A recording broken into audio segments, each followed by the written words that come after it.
에베소서 3장 1절부터 13절까지 말씀입니다.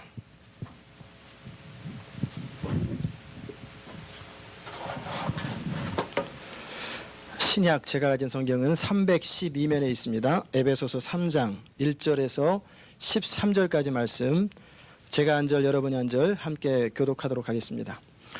이러함으로 그리스도 예수의 일로 너희 이방을 위하여 갇힌 자 된 나 바울은 너희를 위하여 내게 주신 하나님의 그 은혜의 경륜을 너희가 들었을 터이라. 곧 계시로 내게 비밀을 알게 하신 것은 내가 이미 대강 기록함과 같으니 이것을 읽으면 그리스도의 비밀을 내가 깨달은 것을 너희가 알 수 있으리라. 이제 그의 거룩한 사도들과 선지자들에게 성령으로 나타내신 것 같이 다른 세대에서는 사람의 아들들에게 알게 하지 아니하셨으니 이는 이방인들이 복음으로 말미암아 그리스도 예수 안에서 함께 후사가 되고 함께 지체가 되고 함께 약속에 참여하는 자가 됨이라. 이 복음을 위하여 그의 능력이 역사하시는 대로 내가 주신 하나님의 은혜의 선물을 따라 내가 일꾼이 되었노라. 모든 성도 중에 지극히 작은 자보다 더 작은 나에게 이 은혜를 주신 것은 측량할 수 없는 그리스도의 풍성을 이방에게 전하게 하시고 영원부터 만물을 창조하신 하나님 속에 감추었던 비밀의 경륜이 어떠한 것을 드러내게 하려 하심이라.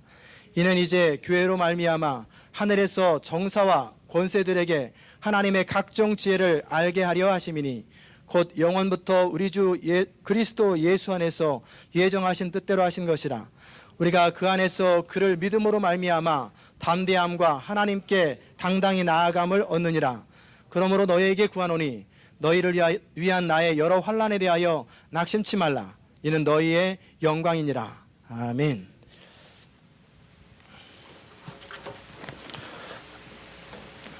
오늘은 에베소서 14번째지요. 3장 1절부터 9절까지 가운데 중요한 부분 몇 가지를 살펴보도록 하겠습니다.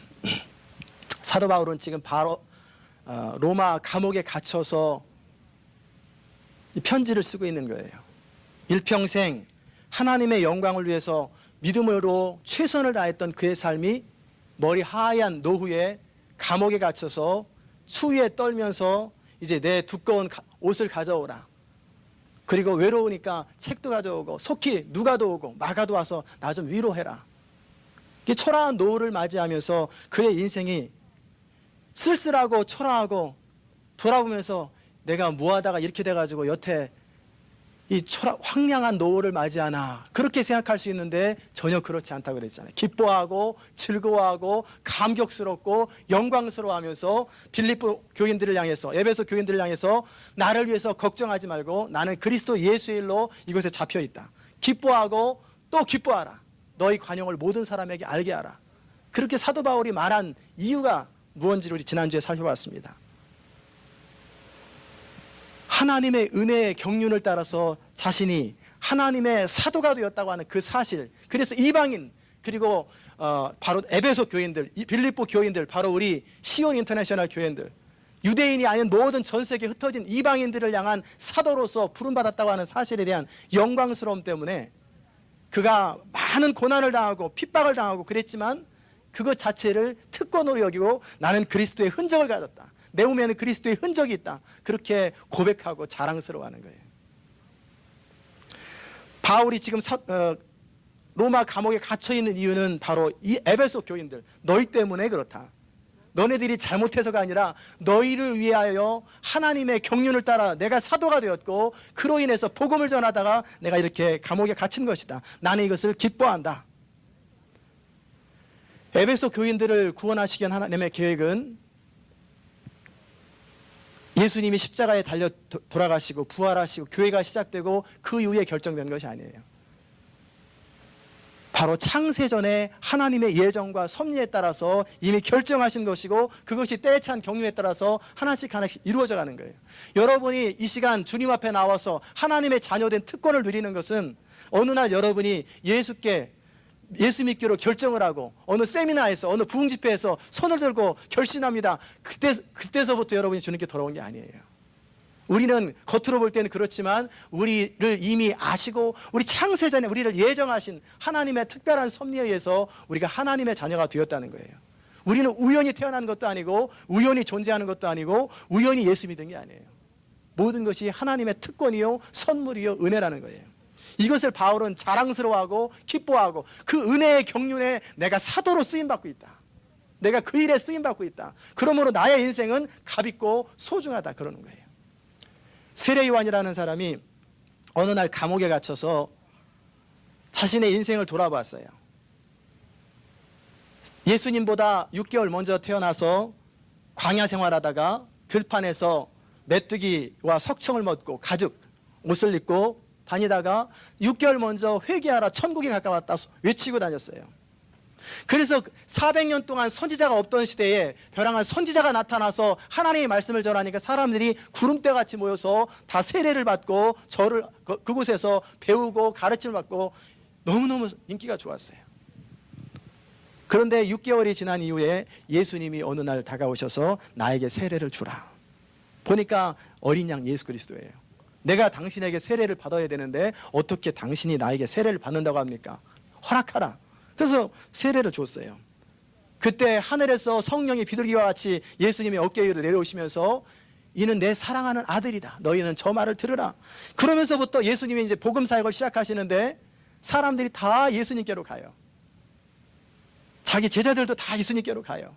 그러다가 사도 바울은 헤롯의 잘못을 고발하다가 감옥에 갇혀서 죽을 날을 기다리고 있는 거예요. 바울과 똑같이 감옥에 갇혀 있습니다. 근데 이 세례 요한은 문득 자기 인생을 돌아본 거예요. 내가 지금 뭐 하는 거냐? 잘 살고 있는 건가? 열심히 살 때는 괜찮았는데 감옥에 갇혀서 죽을 날을 기다리고 가만히 자기 인생을 돌아보니까 내가 온 사명은 어린 양 메시아의 길을 예비하는 광야의 소리로 살았는데 만약에 내가 지난번에 세례 준 저분이 메시아가 아니라면 나는 뭐냐? 아무것도 아니에요. 자신의 인생은 그냥 공허하고 개죽은처럼 죽는 거예요. 그러니까 세례 요한이 제자들을 보냈습니다. 오실 그이가 당신이니까. 그랬더니 예수님께서 그 세례 요한의 마음을 다 아시고 맞아 나야. 그렇게 말씀 안 하셨어요. 구약의 예언서를 인용하시면서 눈먼 자가 눈을 뜨고 앉은 뱅이가 일어나며 귀머거리가 듣고 가난한 자에게 복음이 전파되리라 하라. 그 말씀을 그리고 너희가 본 그대로 전하라 그렇게 말씀하셨어요. 즉 이사야의 말씀을 그대로 인용하시고 내가 그라고 하는 것을 세례 요한한테 가르쳐 준 거예요. 그러면서 예수님께서 하신 말씀이 뭐냐면 누구든지 나를 인하여 실족하지 않는 자가 복이 있도다 그렇게 말씀하셨어요. 세례 요한의 삶 가운데 이제 마지막 며칠 안 남고 그 삶이 가장 가치 있고 의미 있었던 것은 바로 내가 길을 닦았던 바로 그 길이 옳은 길인가 의미 있는 일인가 바로 저 메시아 예수 그리스도가 정말 하나님의 아들 메시아라면 자신의 인생은 의미 있고 가치 있다는 거예요. 바로 그 이야기를 예수님이 그대로 전해준 거예요. 그러면서 예수님이 하시는 말씀 여자가 낳은 사람 중에 세례 요한보다 큰 자가 없도다 그렇게 말씀하셨어요. 세례 요한은 구약의 모든 사람들보다 예수님 당시 그때까지 모든 사람들보다 다 크다 위대하다 그렇게 말씀하셨어요. 왜? 그의 인생의 사명이 무엇인지 목적이 무엇인지를 정확하게 알고 그대로 살았기 때문에. 그러면서 덧붙이시기를 그러나 천국에서는 지극히 작은 자라도 저보다 낫다. 그리스도 안에 있는 자들은 구약은 세례 요한까지예요. 그러나 세례 요한 이후부터는 이제는 그리스도의 시대요 성령의 시대이기 때문에 지극히 작은 자라도 그보다 낫다. 왜? 하나님의 은혜 속에 거하기 때문에 그러는 거예요. 사도 바울이나 세례 요한이나 중요하게 우리가 지금 제가 드리고 있는 말씀은 그들의 삶이 그냥 어느 날 깨달아가지고 이렇게 했으면 좋겠다 이것도 참 괜찮은 삶이겠다라고 그렇게 살아가는 게 아니에요. 창세전에 예정하신 하나님의 은혜의 경륜을 따라서 택한 시기에 주님 앞에 헌신하고 그리고 사도로 부르심을 받고 그리고 예수님의 광야의 길을 닦는 그 세례 요한의 길을 걸어가는 거예요. 그들은 어느 한치의 오차도 없으시고 하나님의 계획하심과 하나님의 섭리 가운데 그 일을 이룬다는 것입니다. 사도 바울이라는 사람은 당시 아무런 소망이 없는 사람, 도무지 그리스도의 일에는 해밖에 될 수 없는 사람이었어요. 기독교를 핍박하고 그리고 교회를 핍박하고 하나님을 모독하던 자요, 그리스도 예수를 핍박하고 성도들을 죽이는 사람이었어요. 도무지 소망이 없는 그 사람인데, 그 사람이 하나님의 특별한 은혜를 받고 이제 하나님의 복음 전하는 사도로 부름받았다고 하는 사실을 생각하며 사도 바울은 늘 감격하는 거예요. 은혜다. 이것이 은혜구나. 받을 자격이 전혀 없는 사람에게 주어지는 것이 은혜예요. 그리고 이것이 그냥 어느 날 하나님이 생각할 때, 야, 쟤 그냥 인생이 불쌍하다, 저렇게 살다 지옥 가면 안 될 텐데, 야, 가서 좀 봐줘라. 그런 게 아니라는 거예요. 창세전에 예정하신 경륜을 따라서 그렇게 되었다는 거예요. 여러분, 우리 주변에 믿지 않는 사람들을 바라보면서 그래도 근사하고 젠틀하게 사는 사람은 괜찮은데 정말 소망이 없이 살고 그런 사람 바라보면은 우리는 참 답답하게 생각할 때가 있어요. 그리고 우리가 기도하는 기도의 대상자들, 태신자들, 도무지 말을 하고 도무지 이야기라도 듣지 않는 사람들, 도무지 대화가 안 통하는 사람들, 저 사람이 언제 은혜를 깨달으려나, 언제 하나님께로 돌아오려나 소망이 없어 보이는 그 사람들 바라보면서 우리는 낙담을 할 수가 있어요. 이렇게 은혜를 알고 깨달으면 참 좋은데, 참 감사하고 좋은 건데 왜 저렇게 그렇게 말을 해도 못 알아들을까? 안타까워하고 가슴 아파하고 때로는 지치고 낙담할 때가 있어요. 쉽게 올 수 있는 길을 뱅글뱅글 돌아가지고 주님 앞에 헌신하는 우리의 모습 바라보면서 왜 그렇게 살았을까? 어제 어느 집사님 50이 넘었는데 이제 와서 은혜를 깨닫고 정말 하나님 앞에 이제 살고 보니 이전의 내 삶이 참 안타깝고 후회스럽습니다. 그러나 그나마 감사한 것은 이전에 그런 실패, 여러 주님 없이 살아간 경험 때문에 이제는 다시는 그렇게 안 살 것입니다. 이제는 비교되는 삶을 살겠습니다. 그 얘기를 하면서 그게 바로 은혜요, 그게 바로 하나님의 경륜이라고 제가 말씀을 드렸어요. 존 뉴턴 같은 사람은 노예 상인이에요. 흑인 노예를 잡아다가 돈 주고 파는 사람이에요. 가두고 때리고. 이 사람은 누구냐면 나 같은 주인 살리신 그 은혜 놀라와 이 찬양을 지은 사람이에요. 하나님이 그렇게 영광스럽게 나중에 쓰일 바에는 그런 노예상인 안 시켰으면 좋겠는데 그런 거 다 허락하세요. 인생길 하고자 하는 대로 다 허락하다가 나중에 돌아오게 하세요. 왜 그렇게 하셨을까? 우리는 이 모든 걸 바라보면서 때로는 경이롭고 때로는 의아하기도 하고 어떻게 그러실까? 그러면서도 헤아릴 수 없고 측량할 수 없는 하나님의 은혜와 경륜 앞에 우리는 잠잠히 기다릴 수밖에 없어요. 여러분 한 분 한 분이 주님께로 돌아올 때 얼마나 많은 과정을 겪었어요. 물론 어렸을 때부터 교회 다니신 분도 있었겠지만 나중에 변화되어서 하나님 앞에 온전히 헌신하고 쓰임받기까지 여러분의 얼마나 많은 시간들, 얼마나 많은 과정들이 있었어요. 얼마나 많은 시간 하나님의 기다림이 있었다는 사실 여러분 아십니까? 얼마나 오래 참으시는 하나님의 기다림이 있었는지. 사도 바울은 그 영광을 내가 누리고 있다는 거예요. 교회를 핍박하고 하나님을 회방하던 자기가 사도가 되어서 이렇게 쓰임받는 자신을 바라보고 자기를 용납해주고 인정해준 하나님의 은혜를 생각하면서 막 감사하는 거예요. 그러니 감옥에 갇혀서도 아무런 문제가 되는 거 아니에요. 나는 죽는 것도 이익하고 사는 것도 이익하고 내 속에 있는 것이 그리스도인 나는 즐겁다. 하나님이 이끄시는 방법은 참 상상을 초월하십니다. 우리의 자유를 보장하시면서 우리의 못된 기질을 그대로 사용하시면서도 결국은 우리를 항복하게 만드시는 분이에요. 그냥 우리 같으면, 저 같으면 곱비 딱 코에다 넣어가지고 말 안 들으면 보이지 않는 곱비를 가지고 왁 끌어가지고 할래 안 할래, 할래 안 할래 이렇게 해가지고 잡아 끌었으면 좋겠는데 근데 안 그러세요. 하나님은 우리 인격을 존중하시고 우리 스타일을 존중하시고 각 사람의 시간에 맞게 정확하게 다 허락하시면서도 마침내는 굴복하게 하시고 마침내는 사랑에 감동하게 하시고 마침내는 하나님 앞에 항복하게 만드시는 분, 그분이 우리 하나님이에요. 하나님이 하시고자 하시면 소망이 없는 사람은 하나도 없어요. 여러분이 지금 기도하고 있는 기도의 대상들 바로 여러분 자신에게도 하나님의 계획이 있기 때문에 다 소망이 있어요. 포기하는 거 아니에요. 하나님의 생각은 우리와 다릅니다. 우리는 사람이, 우리 자녀들이 또는 우리 주변의 남편이나 우리 친척이나 우리 가까이 아는 사람들이 인생에서 방황하고 갈등하고 좌절하고 실패하고 살아가는 것을 나쁘게 생각하고 불행하게 생각하고 얼른 빨리 그 수렁에서 나와야 되는데 얼른 빨리 돌아와야 되는데 이런 마음이 간절하지요. 뭐 그렇게 갖는 것은 좋습니다.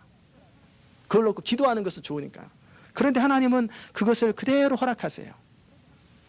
왜 그렇게 허락하실까? 하나님의 뜻이 있고 계획이 있기 때문에 그래요. 사도 바울이라고 하는 사람 다음으로 기독교사에서 가장 뛰어난 인물은 어거스틴이에요. 어거스틴의 신학을 지금까지 넘어서지 못한 만큼 그분이 모든 것에 기초를 닦았던 분이에요. 신학에. 그 정도 뛰어난 사람은 젊어 10대에는 방탕하 있어요. 사생활을 낳고 술집 여자와 같이 놀다가 그러다가 정신 좀 차리나 싶었던 20대는 이단에 빠져가지고 그 당시 대부분의 사람들은 다 교회 다니고 하나님을 믿는데 이단에 빠져가지고 막 헤매고 다니고 어머니 모니카는 날마다 기도하는데 그 아이는 날마다 방황하고 다니는 거예요. 어느 날 너무너무 좌절하고 어머니가 기도하다가 낙담돼가지고 과연 얘가 소망이 있나? 이 기도하는 것이 의미가 있나? 그런 생각을 할 때 그 감독이 암브로스 감독이 그 어머니에게 뭐라고 그랬냐면 걱정하지 마십시오. 기도하는 자식은 절대 망하지 않습니다. 기도하고 있으면 반드시 돌아옵니다. 그러다가 어느 날 그 사람이 어거스틴이 주님께 돌아오지요. 그리고 회개하고 하나님의 사람이 됩니다. 그런데 돌아와서도 바로 하나님 앞에 쓰임받은 것도 아니고 돌아와서도 예전에 옛 습관이 남아가지고 주의 유혹을 극복하지 못하고 방황하는 거예요.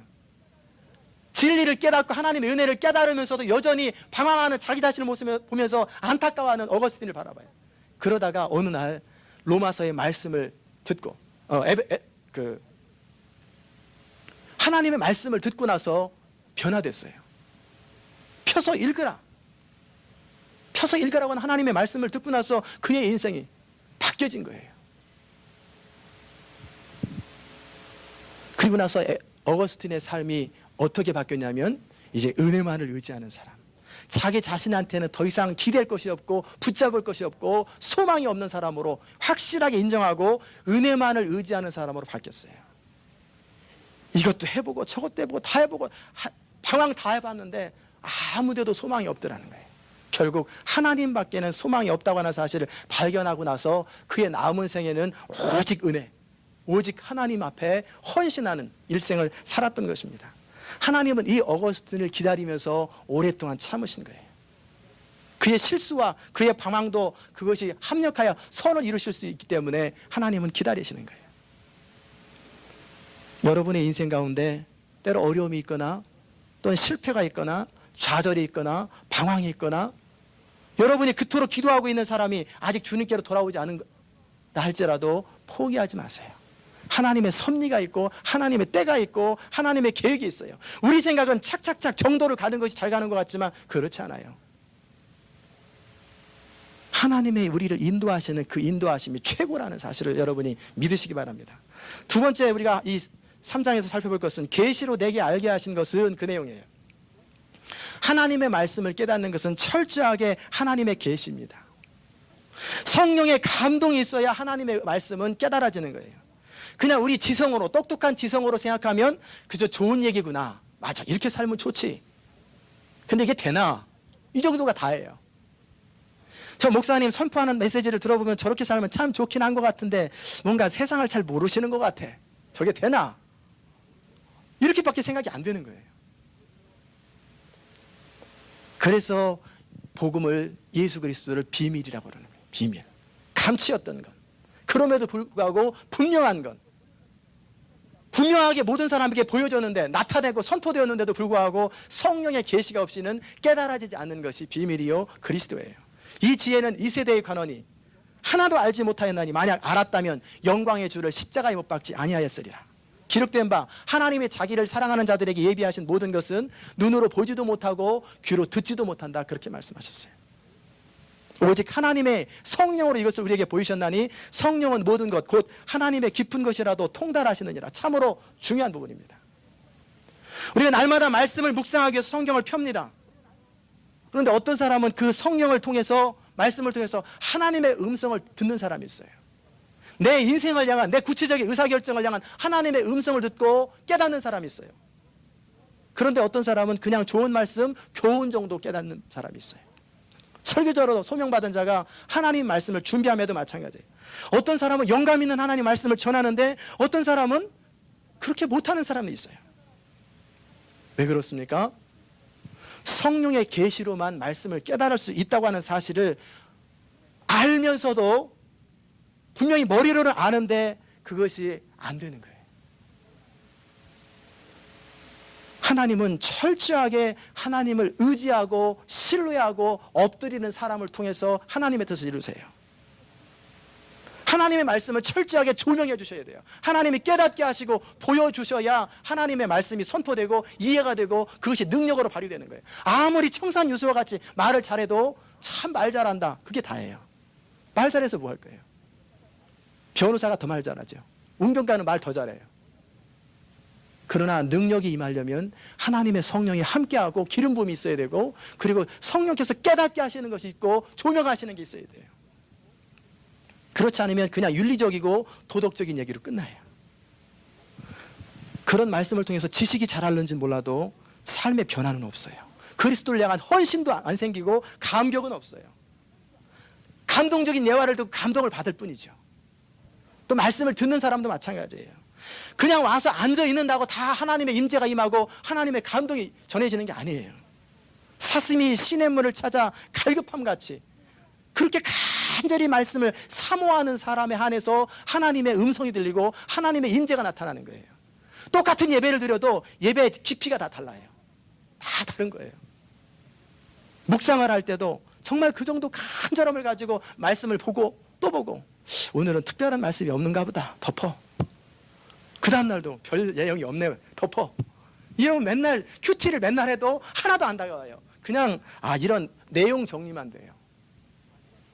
모든 성경은 하나님의 감동으로 된 것으로 교훈과 책망과 바르게 함과 의로 유익하니, 그러면 그 말씀을 받아들여서 나의 것으로 삼으려고 계속 기도하고 하나님 말씀하옵소서, 듣기를 원합니다, 간절히 사모하는 거예요.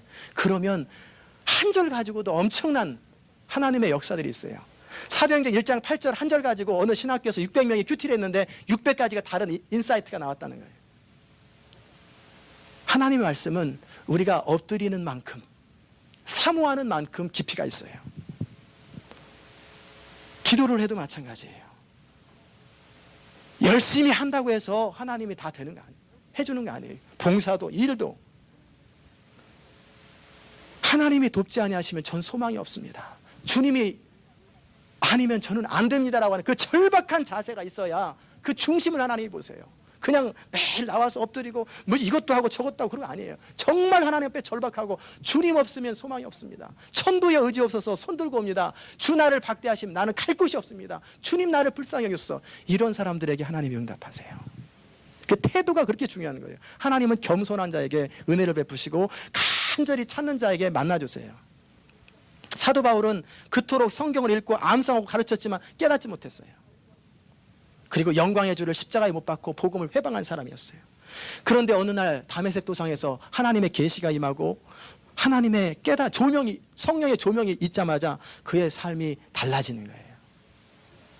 아무리 뛰어난 사람, 아무리 뛰어난 학자라 할지라도 나사렛 목수의 아들이 무슨 선지자, 무슨 하나님의 아들이냐, 선지자 정도면 되지, 그 정도밖에 인정할 수 없었던 그 사람이 성령께서 깨닫게 하시니까 변화되는 거예요. 대부분의 사람들이 주를, 하나님을 인정하지 못했는데 베드로가 성령이 잠깐 그 시간에 함께하니까 주는 그리스도시요 살아계신 하나님의 아들이십니다, 그렇게 고백하는 거예요. 그래서 예수님은 마태복음 11장에서 천지의 주제이신 아버지여, 이것을 지혜롭고 슬기 있는 자들에게 숨기시고 어린아이에게는 나타내심을 감사하나이다. 옳소이다, 이렇게 된 것이 아버지의 뜻이로소이다. 어린아이에게, 유치부 아동부만 깨닫는 게 아니라 어린아이와 같은 마음을 가지고 있는 사람에게 하나님이 깨닫게 해주신다는 거예요. 똑똑한 사람이라도 하나님 말씀이 이해되는 게 아니에요. 성령께서 믿게 하시고 이해하게 하셔야 돼요. 그러려면 성령의 영감이 있어야 되고 기름 부음이 있어야 돼요. 여러분께서 우리 이 강단을 놓고 기도하시는 것도 참 얼마나 중요한지 몰라요. 저를 놓고 기도하시는 것도 얼마나 중요한지 몰라요. 하나님께서 기름 부음이 있어야, 하나님이 함께 하심이 있어야 그것에서 흘러나오는 말씀이 우리 영혼을 살리고 인생을 변화시키는 거예요. 그래서 그만큼 여러분이 하루도 빠짐없이 기도해야 될 제목은 우리 강단을 놓고 기도하고 저를 놓고 기도하셔야 돼요. 여러분의 자녀들에게 복음을 전하는 선생님들, 또 사역자들을 위해서 기도하셔야 돼요. 그들이 하나님의 기름 부음이 있어야 아이들에게 복음을 전하고 그 복음이 그들의 인생을 바꾸는 거예요. 공부 잘한다고 신학교에서 뛰어난 성적을 가졌다고 아이들 변화시키는 거 아니에요. 정말 하나님이 쓰이면 신학교 안 다녀도 아무것도 안 했어도 하나님의 기름 부으심이 있으면 얼마든지 인생이 변화될 수 있다는 거예요. 그렇다고 신학교 안 다니는 사람만 그거 하는 게 아니고 중요한 것은 얼마나 하나님의 기름 부으심이 있고 하나님이 함께 하시는가. 그것이 그렇게 중요한 거예요. 여러분 자녀를 사랑한다면 선생님들을 꼭 기도하세요. 하나님의 기름 부음이 있어야 그들이 이해하고 듣고 믿게 되는 거예요. 성경의 모든 내용이 믿어지고 능력으로 역사하려면 성령의 감동이 필요하고 기름 부으심이 필요한 거예요. 어떤 사람은 성경의 어떤 부분은 이해가 되는데 어떤 부분은 이해가 안 된다고 말씀하세요. 그리스도의 교훈은 이해가 되는데 이적은 좀 심하지 않냐. 어떻게 죽은 사람이 살아나고 병든 자가 일어나고 손수건을 닿는데 옷자락을 만졌는데 사람이 살아나냐. 있을 수가 없는 일이지. 말이 되는 얘기라 라고 얘기하는 사람이 있을 수 있어요. 당연해요. 인간의 지성을 가지고 이해하는 건 불가능한 거예요. 우리는 이해하고 믿는 게 아니라 안셀렘이 얘기한 것처럼 믿고 아는 거예요. 하나님의 감동이 있으면 믿어지고 그리고 이해가 되는 거예요. 여러분이 천지창조할 때 본 적도 없잖아요. 근데 다 믿잖아요. 십자가 사건 옆에 본 적도 없는데 다 믿잖아요. 왜? 하나님 믿게 하시니까 믿어지는 거예요. 에베소 교인들을 향해서 바울이 특별한 은혜를 받아서 복음을 듣게 하시고 복음을 전하는 자로 쓰임받았다고 하는 사실. 그래서 바울은 늘 일평생 무슨 마음을 가졌냐면 나의 나 된 것은 하나님의 은혜고 동시에 너희를 향해서 내가 빚진 자라고 하는 그런 심정이 있는 거예요. 복음을 전하는 자는 자기 자신을 위해서 존재하는 게 아니라 복음을 듣는 사람을 위해서 존재하는 거예요. 저도 역시 왜 존재합니까? 저 자신이 존재하는 것이 아니라 여러분이 저를 위해서 존재하는 게 아니라 제가 여러분을 위해서 존재하는 거예요. 복음 듣는 사람들을 위해서 복음 선포자는 필요한 거예요. 그게 바로 사명자가 마땅히 생각해야 될 생각입니다. 우리 모든 성도 한 사람 한 사람은 우리 자신을 위해서 하는 사람이 아니라 우리 자신을 위해서 택함받은 자가 아니라 하나님의 사랑, 하나님의 은혜와 사랑을 받아야 할 사람을 위하여 통로로 사용하기 위해서 우리를 사용하신 거예요. 먼저 택하신 거예요. 그렇지 않다면 죽기 5분 전에 예수 믿게 하면 돼요. 일찍부터 예수를 믿게 하신 이유는 여러분을 통해서 또 다른 사람이 주께로 돌아오고 세워지고 그 일에 여러분을 사용하시기 위해서 하나님이 택하셨다고 하는 사실을 여러분이 믿으시길 바랍니다. 그게 인생을 바르게 살 수 있는 길이에요. 세 번째, 은혜의 선물을 따라 내가 일꾼이 되었노라. 이민사회에서 목회자에 대한 선입관이 그렇게 좋지 않은 것 같아요. 여러 가지 부정적인 사건들도 있고 그렇지만 우리가 꼭 알아야 될 것은 목회자들은 하나님의 복음을 전하기 위해서 부름받은 주의 종들입니다. 오직 유일하게 구원의 길이 복음을 밖에 없기에 예수 그리스도를 통한 복음이 밖에 없기에 하나님이 그 일을 위해서 구별하신 사람들이 목회자들이에요. 주의 종들이에요. 물론 모든 성도 다 마찬가지죠. 목회자는 사람들에게 도덕적인 이야기, 윤리적으로 어떻게 살 것인가 이런 얘기하는 사람들이 아니에요. 정치, 경제, 사회, 문화 이런 얘기하는 사람 아니에요. 저도 그거 다 사회학, 경제학, 정치학 조금씩은 다 봤어요. 그러나 그런 얘기하는 사람이 목회자가 아니에요. 애국심을 전하는 것도 목사의 임무도 아니고 정의사회 구현하는 것도 목사의 임무가 아니고 사회 계획을 위해서 앞장서는 것도 목사의 본질이 아니에요. 전쟁 시 신병 모집하는 것도 목회자의 본질도 아니고 더더욱이 구제사업하는 것이 교회의 본질이 아니에요.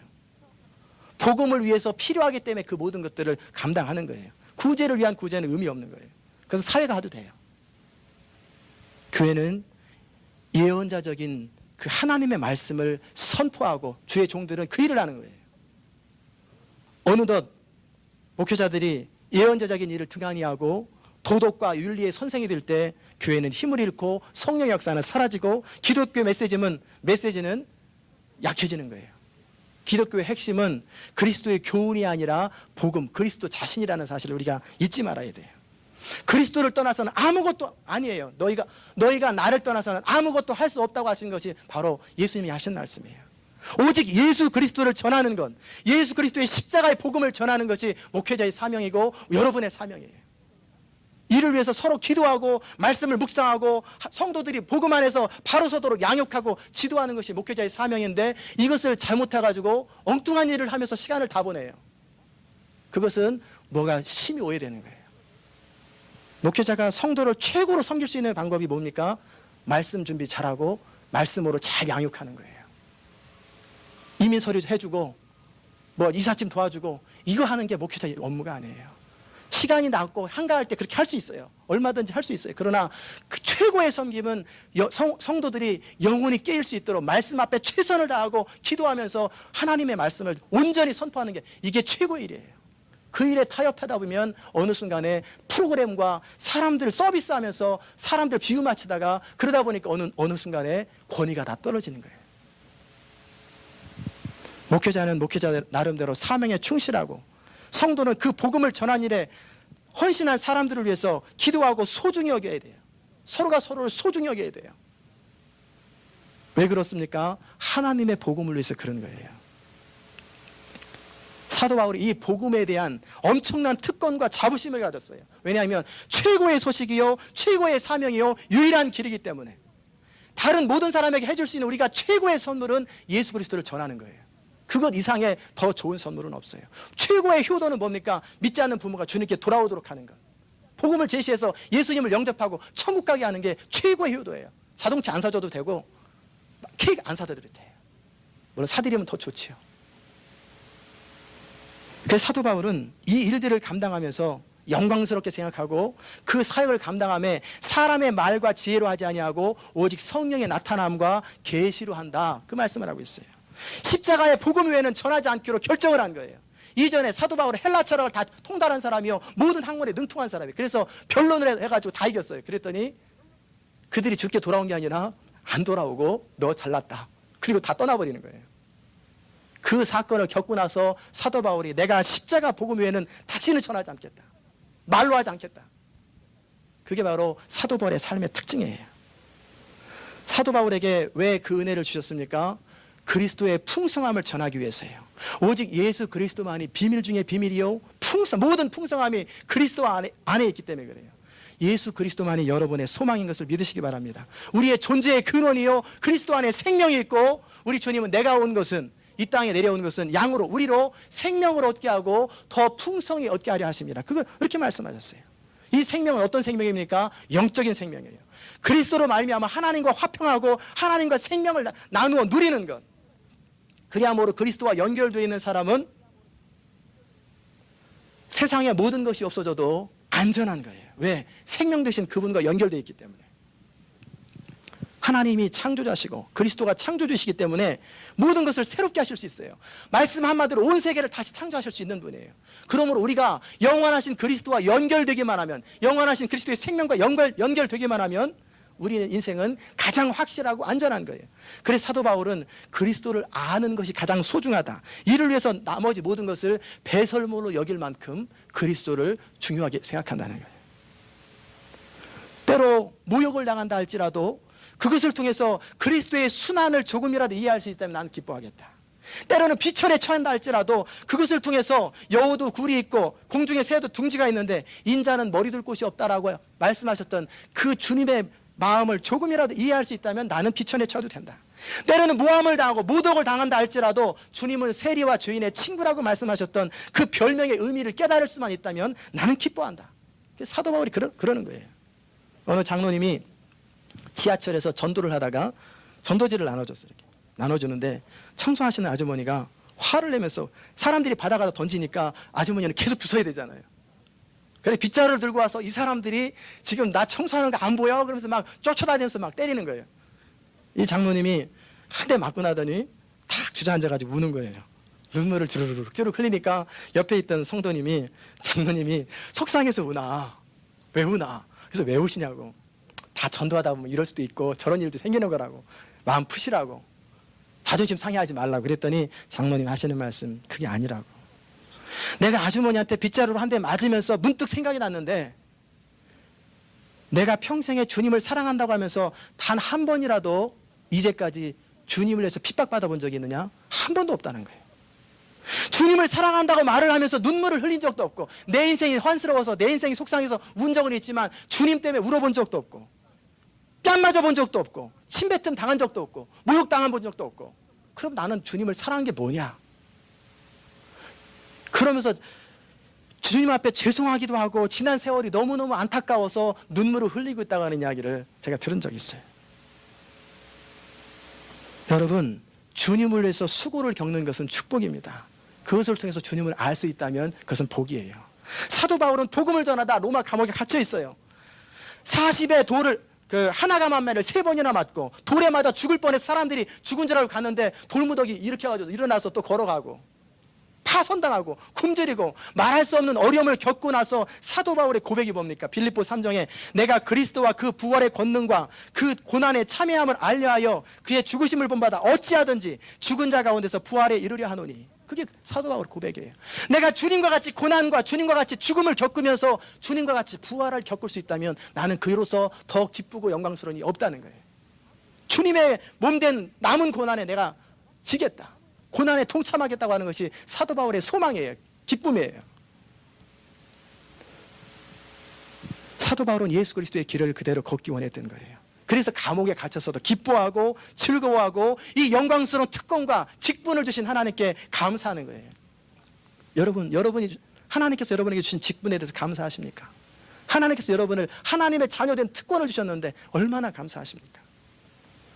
사도 바울은 자신이 사도 되었던 것, 이렇게 맞아가면서 모욕당하고 사람들한테 미치광이 소리 들어가면서도 내가 하나님의 종, 예수 그리스도의 종으로 살아가는 것이 일평생 자랑스럽고 그 일에 인생을 거둔 거예요. 왜 그렇습니까? 네 번째, 측량할 수 없는 그리스도의 풍성이 그리스도 안에 있기 때문에 그래요. 세상에서 가장 행복한 사람은 많이 가진 사람이 아니에요. 그리스도를 더 많이 아는 사람이에요. 모든 풍요를 다 한다고 해도 그리스도와 바꿀 수가 없어요. 나 무엇과도 주님을 바꾸지 않으리. 그리스도 안에 있는 풍요가 뭡니까? 안식. 첫 번째가 안식이에요. 많지만 몇 가지만 함께 소개하려고 합니다. 아담의 범죄 이후로 사람들은 안식을 잃었어요.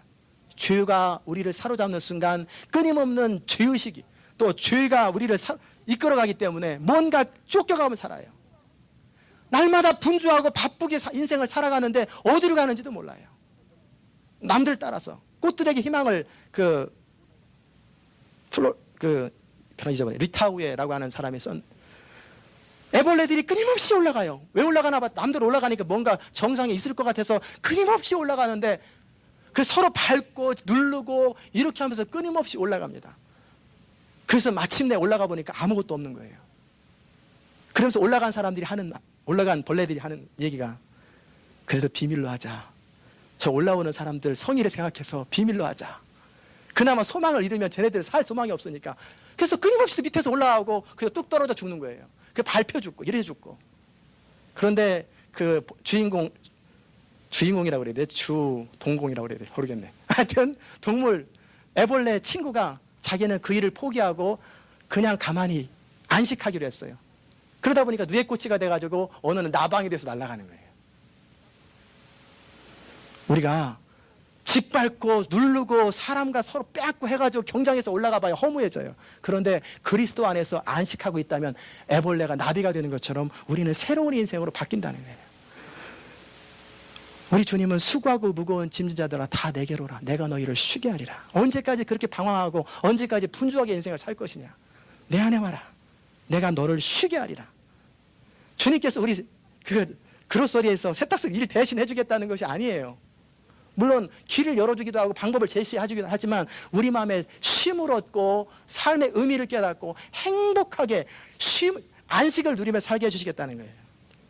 우리가 그리스도 안에 있을 때 열매를 맺습니다. 모든 사역된 여러분의 인생의 어떤 것도 우리가 그리스도와 연결될 때만이 열매를 맺어요. 우리 주님은 포도나무 비유해서 말씀하셨어요. 열매는 저절로 맺히는 거예요. 포도나무 가지가 열매 맺으려고 몸부림친다고 해서 맺어지는 거 아니에요. 그럼 잘라지기만 해요. 포도나무 가지는 포도나무에 붙어 있으면 밑에서부터 뿌리로부터 진액이 흘러나와서 저절로 열매를 맺는 거예요. 우리 인생의 열매는 우리가 맨부림치고 이렇게 저렇게 뛴다고 해서 되는 거 아니에요.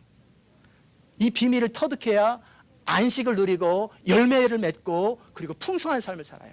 그리스도와 연결되어서 늘 그 친밀한 주님과의 교제를 통하여 오늘도 주님께서 어디로 가시는지 뭘 명하시는지 늘 민감하게 하나님의 음성에 민감하고 주님 걸어가시는 길에 민감하게 순종하고 따라가다 보면 저절로 열매를 맺히고 열매 맺는 과정 속에 신나고 즐거운 거예요.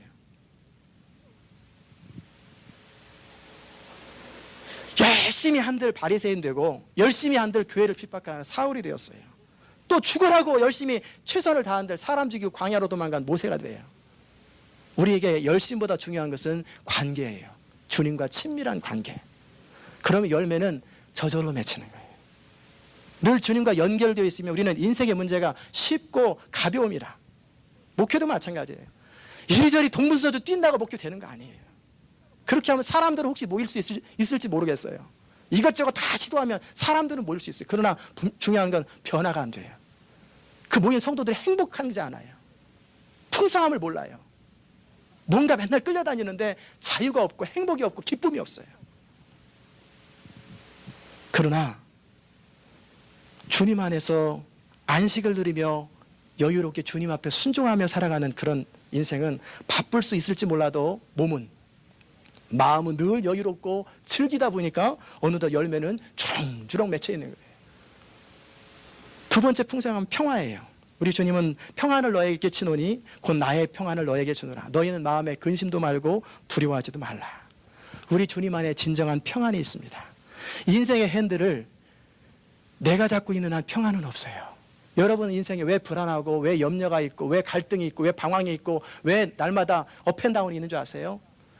그 근본 이유는 아직도 예수를 믿어도 아직도 교회를 다님에도 불구하고 여러분이 여러분의 인생의 주인이라 그런 거예요. 인생의 핸들을 내려놔야 평안을 경험해요. 그런데 내려놓으면 죽을 것 같아. 망할 것 같아. 배 바깥으로 나오라고 하는데 못 나와요. 왜? 빠져 죽을 것 같으니까. 그런데 정작 가장 안전한 곳은 어디입니까? 주님 계신 곳이에요. 배 안이 안전한 게 아니라 주님이 물 밖에 있는데 나와라 그럴 때 주님 바라보면서 걸어가면 주님과 함께 있는 그 자리가 가장 안전한 곳이에요. 우리 주님에게 여러분의 인생의 핸들을 맡기는 순간 여러분은 자유를 얻고 평강을 얻고 그리고 마음속에서 감격과 기쁨이 있는 거예요.